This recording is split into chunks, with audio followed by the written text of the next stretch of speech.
Hello friends, good evening. Welcome to PDF for Exams YouTube channel. This is day 49. We are learning economics and in this video we will be learning inflation. Before starting the video, I must tell you that I have been receiving requests from various aspirants that I should make the videos in bilingual, that is both in Hindi as well as English. So from today onwards, I would be making video in both the languages in a single video. That means I'll be speaking in both Hindi and English wherever necessary. Fine. So let's start the video. As I said, this video is all about inflation. So you should know what inflation is. So in any economy, inflation in simple terms, अगर हम inflation को हिंदी में समझना चाहें तो inflation means महंगाई. Okay, so this is a very simple most explanation of this inflation. And how do we measure this inflation? Inflation is just measure of increase in price level, you can say. So generally what happens, आप महंगाई कैसे नापते हैं? For example, in 2018 you were selling some or you were purchasing some good with some money, and with the same money in 2019 you're not able to purchase, or in 2020 you're not able to purchase the same good. You have to pay more amount of money for purchasing the same goods. Okay, so that increase in amount would be termed as inflation, and this is generally measured in quantitative. So inflation is quantitative measurement. What do we understand by quantitative? So quantitative is always measured in statistics, so it can be shown in statistics, that means in mathematical numbers. So generally inflation is represented in percentage. So how do we calculate this percentage? I'll show you an example. As I said, it is nothing but just an increase in level of price, average price level of basket of selected goods and services. So in any economy or anywhere all around you, there are two things that we need to sell or purchase. That's our goods, that is goods and services. These are the two things which we either sell or we purchase according to our requirement. If you are a businessman, you might be selling. If you are a consumer, you will be consuming or purchasing those things. So for your daily livelihood, you need or you require certain things, like you have to eat food, you have to wear clothes, you have to live somewhere, rent, you have to take various services like education, healthcare, and many more services you have to take similarly. Okay, now as a consumer you need to pay to these services. For food you'll pay some amount, for your clothes you'll pay some amount, for rent you'll pay some amount, education, health, you'll pay some amount of money. Whereas on the other hand, who are selling these products, they will sell these things, you will purchase as a consumer. Now the inflation is just a measure of increase in price of selling or purchasing, you can say. So I don't want to confuse you over here. In simple terms मैं आपको ये बताना चाहता हूँ यहाँ पर कि जैसे कुछ बास्केट होता है सिलेक्टेड गुड्स का. बास्केट मीन्स आप जानते हैं टोकरी. So over here for example if we are considering the product of our daily livelihood, like eating foods. In food what you eat, grains, आटा आप खाते हैं, apart from this vegetable, lots of things you eat on a daily basis. So you keep in a single basket and you calculate the overall amount of these basket. Okay, so let's take this example, or you can say the monthly consumption of yours is 5,000 per month. Okay, now this was the cost in 2018 or 2017 sometime, but in 2020 when you calculate the cost of same basket of products or goods, then this cost increases from 5,000 to 7,000. Okay, now there is increase in price level. You can see that is 2000 is increase in price, and this 2000 would be termed as inflation. Okay, so let's see what else are written over here. So inflation, generally what happened, the unit, the tendency of the currency buys less than it did in prior periods. That means it reduces the value of the currency that is being used in particular city. So not city, sorry, in country. So in various countries we have already seen that there are certain currencies used. In India, as example, we use rupee. In America or US you use dollar. In European countries you use euro. So similarly every country has almost their own currencies. Okay, so when the value of these currency reduces, that would be also termed as inflation. So it's simple, it's very simple. You can relate everything to each other. As I said, जैसे कि मैंने बताया अभी कि आप मान लीजिए 100 रुपये में कोई प्रोडक्ट, मान लीजिए अभी 2018 में आप 30 रुपये किलो चीनी ख़रीद रहे थे. ओके, अब 2020 में आपको 30 रुपये में सेम चीनी या फिर उतना ही चीनी तो मिलेगा नहीं, आपको कम चीनी मिलेगा. तो यहाँ पर क्या हो रहा है, आपके मनी की वैल्यू रिड्यूस हो रही है. So that would be also termed as inflation. Okay, so they are certain things like inflation can be good and it can be bad for someone, like it can be positive and negative for it depends on individual points of view. For example, if you are having an assets, जैसे कि आपके पास assets है. Assets क्या होते हैं, which in future when you sell that, it will give you return, money in return. Okay, so that's are called as assets. So whenever someone has asset, they will be very happy with inflation, because in future, for example, if they purchase, if someone, if you, let's take the example of your, if you purchase a piece of land for 5 lakh rupees in 2020, okay, now you will be very happy because in 2025, if inflation continues or increases at higher rate, then you will get more money, like you can get 20 lakh rupees for the same piece of the land. Whereas the people who has to purchase the same piece of land will not be happy. As you can see, they will think that I could have purchased the same piece of land in 2020 with rupees 5 lakh, but whereas in 2025 I would have to pay 20 lakh for same piece of land. So it depends upon individual perspective whether inflation is good or bad. Okay.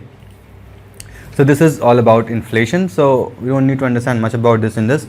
Now we will see causes of inflation. So there are certain causes of inflation like demand pull inflation, cost pull inflation and built-in inflation. So they are dependent on certain scenarios. Now we'll understand them one by one. The first factor is demand pull factor. What do we understand by this demand pull factor? So I'll explain you in simple terms, and after that we'll see point wise what is given in this chapter. Fine.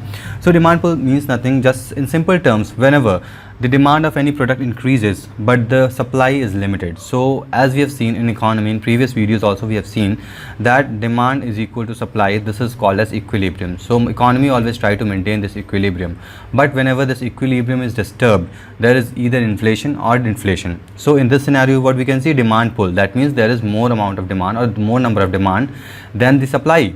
Okay, this is supply. So in this case also inflation will increase. How this will increase? So like if we take example, what example shall you take? Like onions, you might have often seen in case of onions the price increases very heavily. Why it increases? Because there is scarcity but demand is same as it was, or in winter season you can say demand of onion increases and but the stock is limited, and when the stock is limited they will increase the price so that the person who are willing or who are able to pay more amount shall get the product. So in this case it is food eatable item, but there are certain products also in which this matter happens. Now we'll see the pointer wise what is given over here. So increase in government expenditure. So how does this hampers the inflation?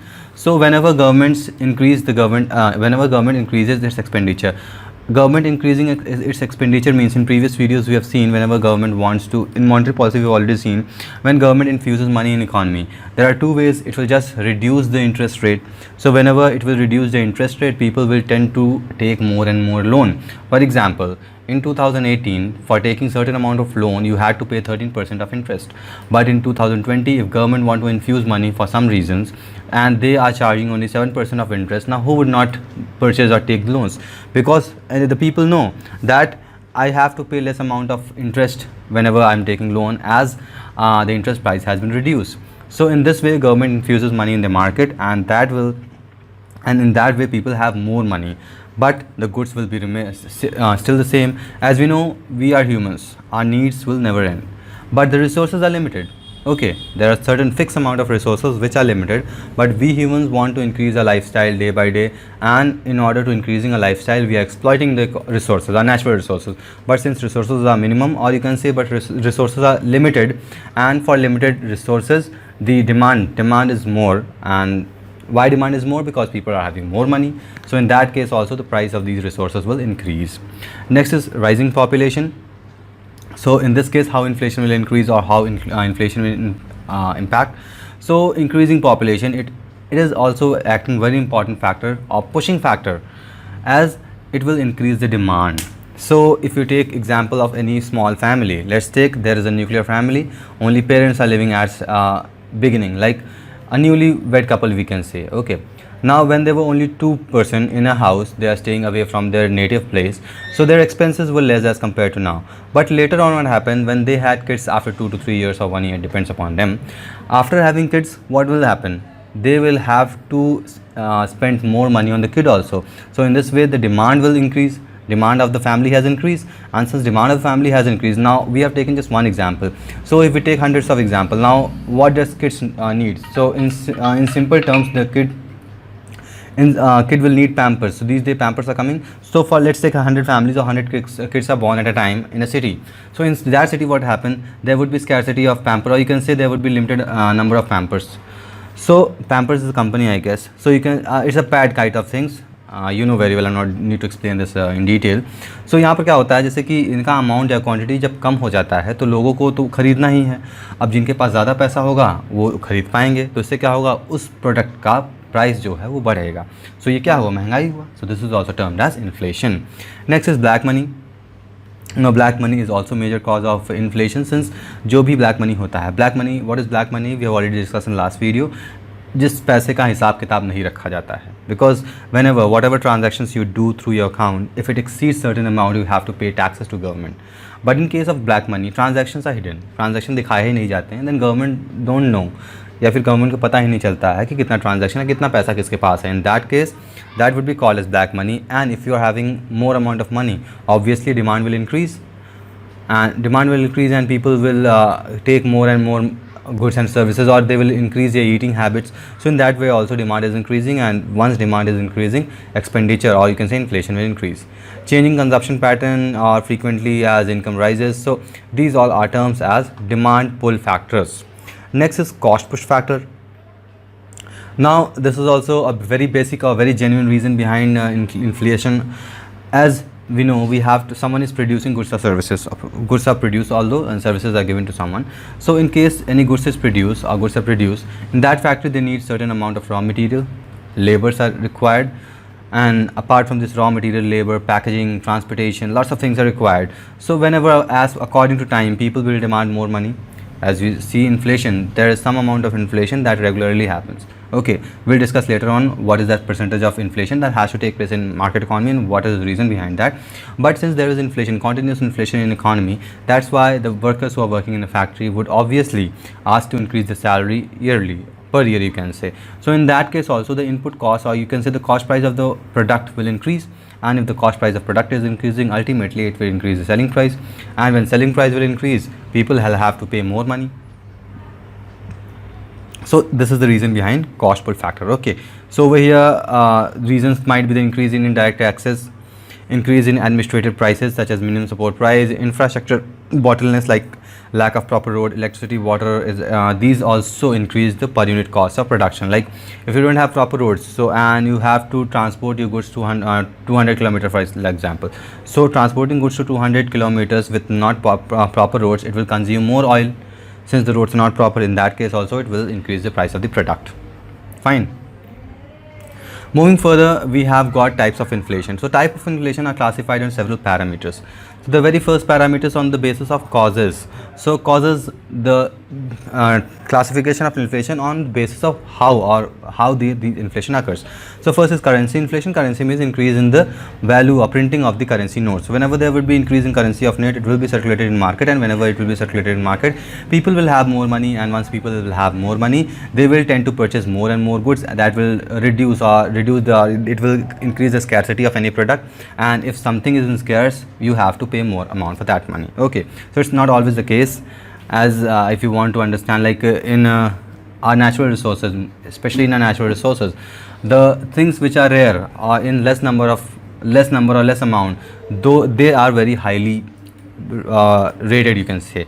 Like water is present in abundance. We don't have to pay much amount to get water, a glass of water, or for drinking water.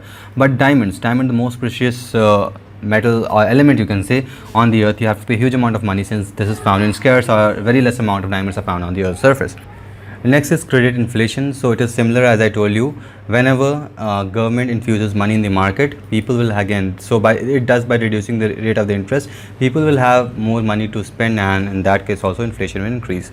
Next is deficit induced inflation. So what happened in this case? So budget of the government reflects deficit. So generally what happen, any budget of a government, it will reflect deficit. What do we mean by deficit?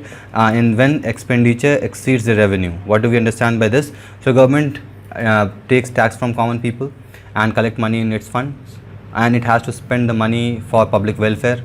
Whenever the spending, you can say, the expenditure, when this increases, then the revenue which has been generated or has been collected by the tax, in this case also government will print more number of notes, and when government will print more number of notes, in this case people will purchase more and more products, and they will pay more taxes, which will equivalent, or which can, you can say, reduce the superiority of the expenditure. Okay, So this is also cause of inflation. Demand pull inflation, we have already seen this, we're not going to discuss again and again. Cost push inflation also we have seen. So earlier cost push factors, so we have already seen the factors, so it is the same reason behind the inflation. Now next is on the basis of speed or intensity, that means on what percentage on or what is the rate of inflation. On the basis of that, this inflation is divided into creeping, walking, galloping and hyperinflation. So the first is creeping or mild inflation. So in this case what happens, the inflation rate of inflation is 0 to 3% you can say per annum. When this is the rate of inflation, that would be called as creeping or mild inflation. So this is being named creeping because it is the slowest form of inflation, and this inflation is must in economy, and most of the economic has said it is good for economy, because if there would be no inflation, people will not be motivated to invest in market. Okay, so that's why this is positive in sense, and this inflation is taken positive in nature. Okay, next is walking inflation. So whenever the inflation rate varies from 3 to 10%, that would be called as walking inflation.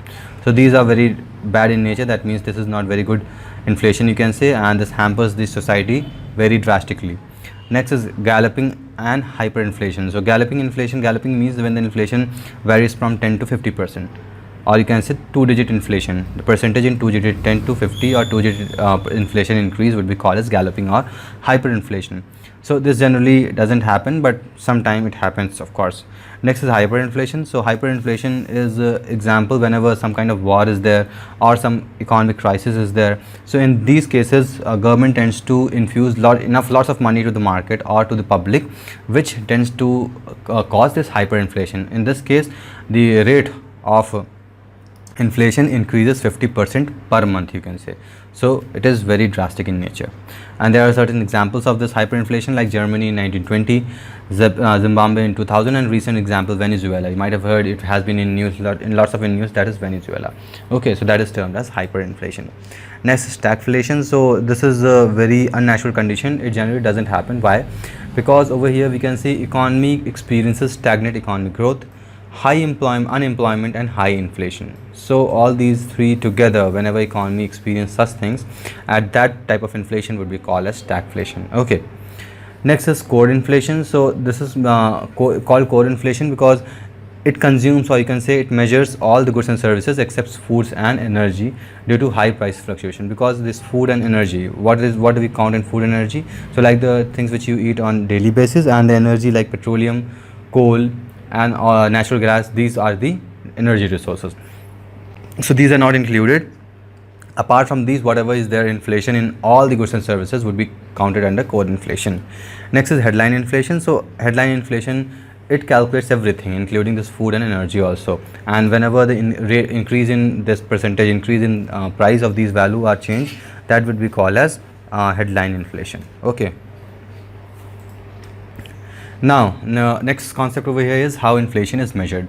So inflation is generally measured in two terms: WPI, that is wholesale price index, and CPI, that is consumer price index. So these are two terms, or you can say two methods by which inflation is measured. So different country uses either of these two methods of measuring this inflation. So we have WPI and CPI. To understand this, we have to understand the process of flow of the goods and services. So any goods, they are manufactured in a company you can say. Okay, so any goods, when they are manufactured in a company, and after that they have to be given to a distributor or wholesaler. Okay, and finally it reaches a retail store from where all the consumer purchase the goods. Now whenever there would be increase in price, it can increase at the level of this wholesale or at the level of retail. Okay, so over here the prices are measured. So in case of consumer price index, we measure the increase in price at retail or at consumer level, and whenever there is increase, whenever we are using WPI, we calculate the increase in price at wholesale level. Okay, so in simple terms, I hope you have understood the wholesale price index. Over here we calculate some basket of goods, like we take a basket, not actually we don't take a basket, but certain things are divided, like eatable items, not eatable items, and certain categories are divided, and under certain categories all the goods are mentioned, and whenever the cost of these products are calculated, whenever they have to be calculated this wholesale price index. So at wholesale market, the price of the basket of price of goods are calculated in past term and in the present term, and difference between this will be called as inflation. Okay, this is same in case of CPI also. In CPI we measured the same thing at consumer level. I'll explain you with example, don't worry. Just now let's see what are given over here. So now there are major components of WPI or wholesale price index, like primary articles, and this primary articles, it is divided into food articles and non-food articles. And food articles we have cereals, paddy, wheats, pulses, vegetables, fruits, milk, eggs, meat and fish. And in non-food articles we have oil, seed, minerals and crude petroleum. Now another basket of good would be fuel and power, in which like petrol, diesel, LPG, all these things will be covered. And the biggest basket of this WPI is manufactured goods. So whatever manufactured goods you are using, may it be your potato chips or whatever manufactured good, that means that has been manufactured in industry, like chemicals, textile, apparels, metals, cements, these would be called as manufactured good. And in this good basket, this also includes sugar, tobacco products, vegetable and animal oil also. Now how do we calculate this wholesale price index? So the method is same what I told you, but over here there is just simple example I'm telling you. Like let's take example of 2010 and 2020. Okay, now as I said, there is a basket of good. So if we are taking a basket like sugar, tobacco product and vegetable and animal oil, so for 1 month, you can say, or for one consignment, the cost of these products would be 1 lakh. I'm just taking example in 2010, whereas in 2020 it might be to 1,50,000. Okay, now there is increase in 50,000, there is an increase in price of 50,000 in the same amount of good over here. So this 50,000 increase would be called as inflation, and whenever it is converted into percentage, that would be inflation rate. Same is the case with the CPI also, that is calculated at the consumer level. Okay, so this is just a difference. Problems and limitations. So there are certain problems in WPI, that's why most of the country do not use this WPI. Instead, most of the countries are adopting CPI for measuring inflation in the country. Like it does not include services such as health, IT, education, transport, etc. So in WPI we don't measure these things, but we can see the cost of education, IT infrastructure, health, these are increasing day by day, but still in WPI method these were not included. That's why most of the country don't use this method to calculate their inflation. Weightage. So as I said, manufacturing, it consists of 97% of the products, primary and food articles 12%, fuel, electricity 91%. Second is consumer price index. So we have already discussed about the consumer price index, how it works, so we don't need to discuss it again and again. The method is same what I told you. And in India, earlier this WPI was used, but later on CPI was adopted, and under CPI we have 260 item plus the services in 2001, and data was collected at 76 centers. So these are the data, you can say, what were given. Now CPI, there are certain kinds of CPI, like CPI for industrial workers, CPI for agricultural labour, CPI for rural labourers, and CPI for urban non-manual employees. So these are the type of CPIs. Why there is different type of CPI? Because there are certain fixed amount of products which are consumed by industrial worker, agricultural labor. So the inflation in these sectors, particular inflation in these sectors are measured. So that's why they are divided in certain categories. So we don't need to go in detail about these things. Just need to understand, like for rural, CPI for rural laborers. So whatever products these rural laborers would be using, so those products are considered, and increase in price in those products are seen. Okay, so it is the case in all the types of CPI. Now how the CPI helps us? So it will obviously help us to know the inflation, because ultimately inflation is for public. Public means the consumer who are consuming all the goods and services. Now if all the goods and services used by consumer, if inflation is counted at their level, that would be the correct method of measuring any kind of inflation. Okay, so there are certain changes of methodology. As I said, in India earlier WPI was used, later on RBI it adopted CPI for measuring its inflation. And in effect of inflation, so effect of inflation you know very well, I don't need to discuss over here because you might have been experiencing inflation throughout your life. Okay, next is effect of inflation on distribution of income and wealth. Again, this is also common. Creditor and debtor, bond debtor, investor, salary people, profit earner, effect on production and economic growth. How can inflation be curbed? So this means on in a different kind of people, how does inflation affect? So this will generally have adverse effect, bad effect of most of the people, apart from the business owners and the asset owners. So as in case of creditors and debtors, the people who are borrowing money, they will be in benefit because they would have to pay less amount of money if we compare the value. Like today, if I am taking loan of 1 lakh from my friend, and I said that I will be paying you 2% interest, but after 5 years or after 2 years, but after 2 years we found that there is inflation of 4% after 2 years. Now over here I would be paying less amount of money than actually what I should pay. So the borrowers would be in benefit in this term, but debtors would not be in benefit. Next is bond and debenture holders. So over here also the same, investors, salaried people will be affected as they have fixed income, but the inflation is going very high. Their salaries won't compete with the inflation. Profit earners would be either they can be benefit or they can be in not benefit. Like over here I left something. Yes, salaried and wage earners, these are simple. See, there are some people who earn profit on daily basis, or you can say on regular basis the profit keeps on changing. So they may be in benefit or they may not be in benefit, depends upon place and time or kind of business they are performing. Now to reduce or fight with inflation, this monetary measures or monetary and fiscal administrative measures are used. We have discussed about monetary policy in last video, how this monetary policy can help in reducing or fighting with inflation, and about fiscal policy will study in detail in next videos. So I'm not going to discuss these fiscal measures again. You can watch the previous video to understand how these inflation is incurred. Okay, so that's all for today's video. I hope you have understood about inflation. If you have any doubts regarding this, please write down in the comment box. I'll try to explain you again in next video. See you in next video. Till then, goodbye.